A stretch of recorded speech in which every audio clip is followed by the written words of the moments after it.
Hi my little nuggets, I've got my coffee with me with Baba mug.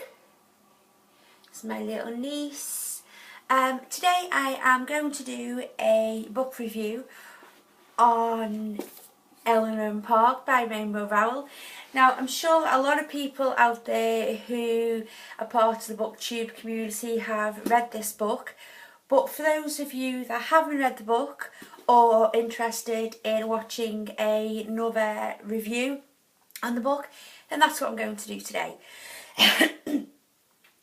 I read so many good things about this book on Goodreads and I watched a lot of videos. This book has been on many people's best books of the year, so I thought I'll pick it up. I'll give it a go. So when I saw it in WH Smith's for like half price, it was buy one get one half price, I decided to pick it up. The book itself is about our two characters, Eleanor and Park.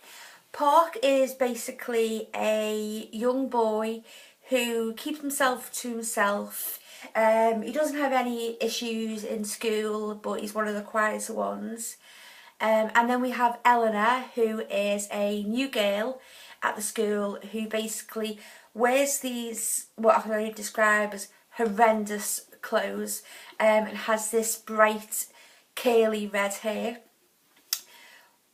One day on the bus that Park's on, Eleanor gets on the bus and she can't seem to find a seat because nobody will let her sit down, because everywhere she sits she gets shouted at that seat belongs to somebody, that seat belongs to somebody, don't sit there, don't sit there.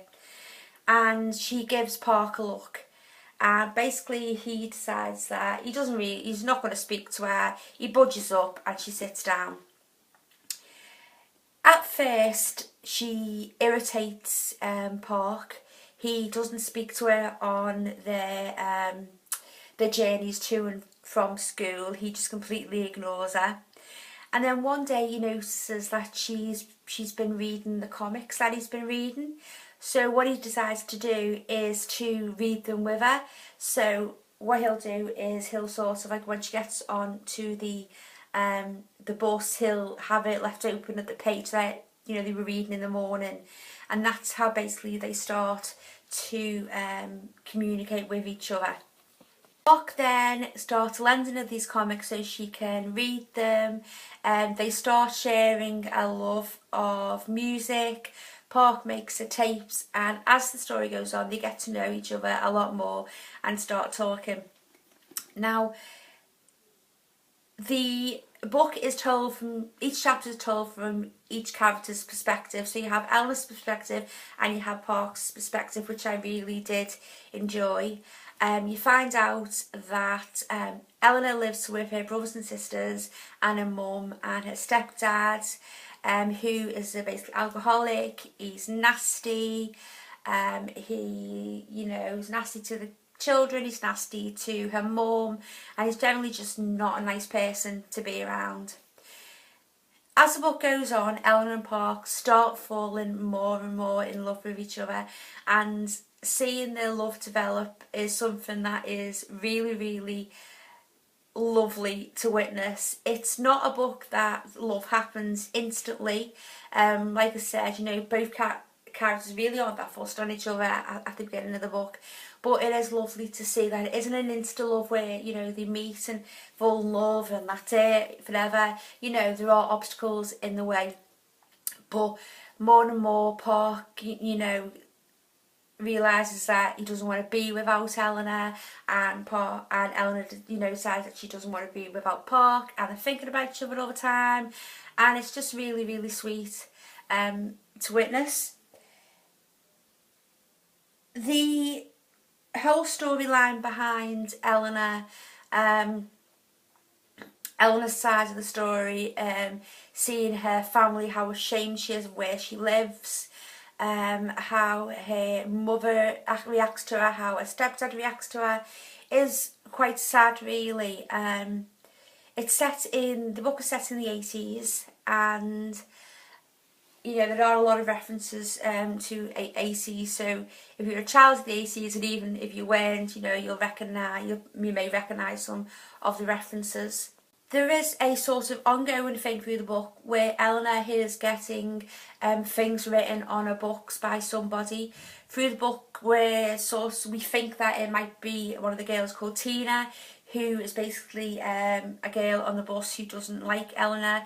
It's later discovered in the book that it is somebody more closer to home, and you know, that is quite shocking. Towards the end of the book, we realise that Eleanor has to, because of this, Eleanor has to run away. So her and Park, you know, Park takes her to her uncle's and drops her off, and basically that is sort of towards the end of the book, and you're left thinking, will she come back? You know, what's going to happen? You feel sorry because you've witnessed this love develop between these two characters. You've been with them the whole book, and then all of a sudden it has to end. One thing I will say about the book, guys, is that I absolutely adored this book. I gave it 5 out of 5. It was such a gorgeous, cute read. It was just one of them ones, you know, you didn't really have to think about that much. I was in the mood for a contemporary novel, and you know, it just made me smile all the way through. I smiled, you know, I cried. The end bit, I just couldn't stop crying, couldn't stop thinking about it. It was just so heartwarming. And the way, you know, if you read this book, the way Rainbow Rowell ended the book made you just think, oh my God, what were those 3 words?